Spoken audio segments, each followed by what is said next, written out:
જૂનાગઢ પોલીસને મળેલી બાતમી મુજબ ગાંધીગ્રામ વિસ્તારનો એક લિસ્ટેડ બુટલેગર પતરાના બેરલની આડમાં બહારગામથી વિદેશી દારૂ મંગાવી સાંતલપુરના બેરણસી વિસ્તારની એક વાડીમાં સંગ્રહ કરી છૂટક વેચાણ માટે રાખતો હતો. બાતમીના આધારે જૂનાગઢ ક્રાઇમ બ્રાન્ચની ટીમે સાંતલપુર વિસ્તારમાં વાડી પર દરોડો પાડ્યો હતો. રેડ દરમિયાન સ્થળ પરથી ભારતીય બનાવટના વિદેશી દારૂના 1536 ચપટા મળી આવ્યા હતા. પોલીસે દારૂનો જથ્થો તેમજ અન્ય મુદ્દામાલ મળી કુલ 2,75,596નો મુદ્દામાલ કબજે કર્યો હતો. સમગ્ર કાર્યવાહી દરમિયાન એક શખ્સની ધરપકડ કરી તેની સામે પ્રોહિબિશન એક્ટ હેઠળ ગુનો નોંધી વધુ તપાસ હાથ ધરાઈ છે. Story report by Prakash Dave, Junagadh. માં motor driving, safe and sure driving.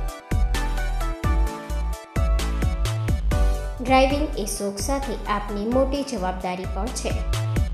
અમારા ઇન્સ્ટ્રક્ટર દ્વારા સચોટ અને સરળ માર્ગદર્શન. આપની રોજની તાલીમની માહિતી મેળવીને શું અધુરાશ છે એના ઉપર પૂરું ફોકસ કરાય છે.